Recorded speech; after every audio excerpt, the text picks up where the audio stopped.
Assalamualaikum warahmatullahi wabarakatuh.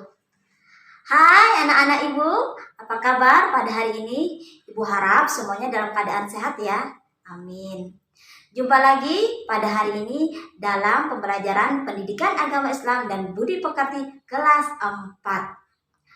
Pada hari ini kita masih belajar tentang pelajaran 10, yaitu kisah keteladanan Wali Songo.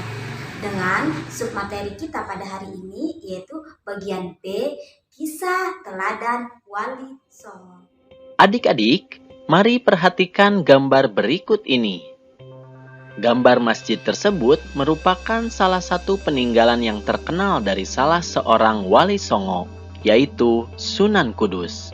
Oleh karena itu, masjid tersebut dinamai Masjid Menara Kudus.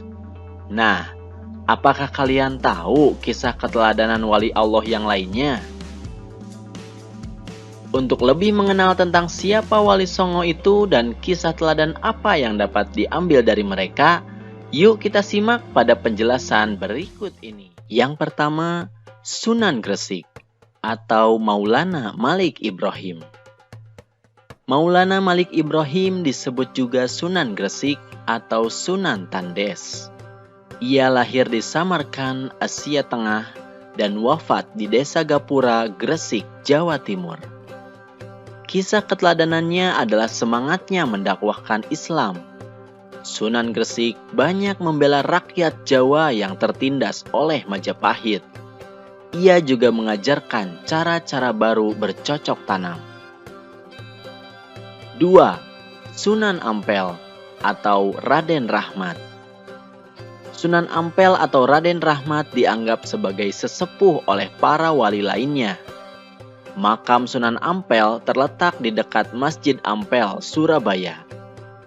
Kisah keteladanan yang menarik adalah ketika Sunan Ampel berdakwah kepada Prabu Brawijaya. Meskipun akhirnya tidak memeluk agama Islam, Prabu Brawijaya terkesan dengan ajaran agama Islam sebagai ajaran budi pekerti yang mulia.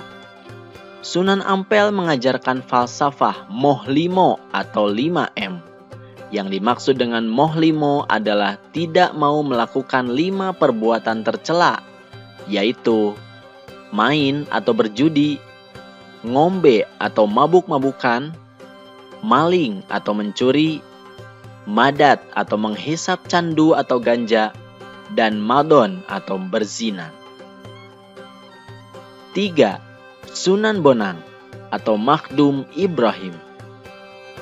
Sunan Bonang adalah putra Sunan Ampel dan sekaligus muridnya.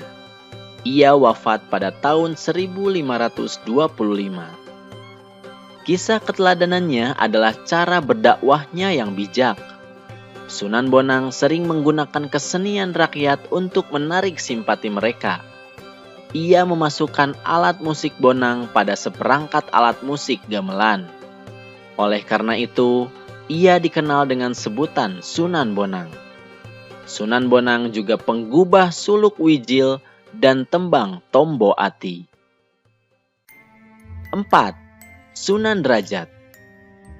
Sunan Derajat juga putra Sunan Ampel. Ia diperkirakan wafat pada tahun 1522 Masehi. Pesantren Sunan Derajat dijalankan di Desa Derajat, Kecamatan Paciran, Lamongan, Jawa Timur. Kisah keteladanannya adalah cara dakwahnya yang menekankan keteladanan dalam hal perilaku yang terpuji, kedermawanan, kerja keras, dan peningkatan kemakmuran masyarakat sebagai pengamalan agama Islam. Sunan Derajat juga berdakwah melalui kesenian. Tembang Macapat Pangkur disebut sebagai ciptaannya. 5. Sunan Kudus. Sunan Kudus adalah putra Sunan Ngudung atau Raden Usman Haji. Ia memiliki peran yang besar dalam pemerintahan Kesultanan Demak. Ia menduduki posisi sebagai panglima perang, penasihat Sultan Demak, dan hakim peradilan negara. Sunan Kudus banyak berdakwah di kalangan kaum penguasa dan priyayi Jawa. Di antara yang pernah menjadi muridnya adalah Sunan Prawata, penguasa Demak, dan Arya Penangsang Adipati Jipang Panolan. Salah satu peninggalannya yang terkenal adalah Masjid Menara Kudus. Sunan Kudus wafat pada tahun 1550 Masehi. 6. Sunan Giri. Sunan Giri adalah putra Maulana Ishaq. Ia termasuk murid Sunan Ampel dan seperguruan dengan Sunan Bonang. Salah satu keturunannya adalah Sunan Giri Prapen yang menyebarkan agama Islam ke wilayah Lombok dan Bima. Sunan Giri sangat berjasa mendakwahkan Islam di Jawa bahkan sampai ke wilayah timur Indonesia. Ia pernah menjadi hakim dalam perkara Syekh Siti Jenar. Ia pun juga berdakwah melalui kesenian. Tembang Islami untuk dolanan anak-anak diciptakannya, seperti jamuran, jitungan, dan delikan. 7. Sunan Kalijaga atau Raden Said. Sunan Kalijaga adalah putra Adipati Tuban yang bernama Tumenggung Wilatikta atau Raden Sahur atau Sayyid Ahmad bin Mansur atau Syekh Subakir. Ia adalah murid Sunan Bonang. Sunan Kalijaga juga menggunakan kesenian dan kebudayaan sebagai sarana untuk berdakwah, seperti wayang kulit dan tembang suluk. Tembang suluk ilir-ilir dan gundul-gundul pacul juga dianggap sebagai hasil karyanya. 8. Sunan Muria atau Raden Umar Said. Sunan Muria atau Raden Umar Said adalah putra Sunan Kalijaga. Ia adalah adik ipar Sunan Kudus. Tempat tinggalnya di Gunung Muria yang letaknya di sebelah utara kota Kudus, Jawa Tengah. Seperti ayahnya Sunan Kalijaga, ia berdakwah dengan cara lembut. Kesenian gamelan dan wayang tetap digunakannya sebagai alat berdakwah. Sunan Muria menciptakan tembang sinom dan kinanti. Sasaran dakwahnya para pedagang, nelayan, pelaut, dan rakyat jelata. 9.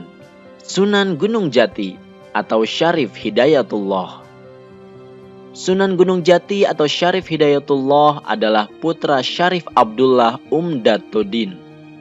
Ia berjasa mengembangkan Cirebon sebagai pusat dakwah dan pemerintahannya yang kemudian menjadi Kesultanan Cirebon. Anaknya yang bernama Maulana Hasanuddin juga berhasil mengembangkan kekuasaan dan menyebarkan agama Islam di Banten, sehingga kemudian menjadi Kesultanan Banten. Sunan Gunung Jati memberikan keteladanan yang baik dalam bekerja. Ia sering ikut bermusyawarah dengan para wali lainnya di Masjid Demak. Pada pembangunan Masjid Agung Sang Cipta Rasa tahun 1480. Demikianlah pembelajaran kita pada hari ini. Mudah-mudahan kita bisa meneladani sikap dan perbuatan dari Wali Songo. Sampai jumpa pada pertemuan berikutnya. Salam sehat untuk kita semua. Wassalamualaikum warahmatullahi wabarakatuh.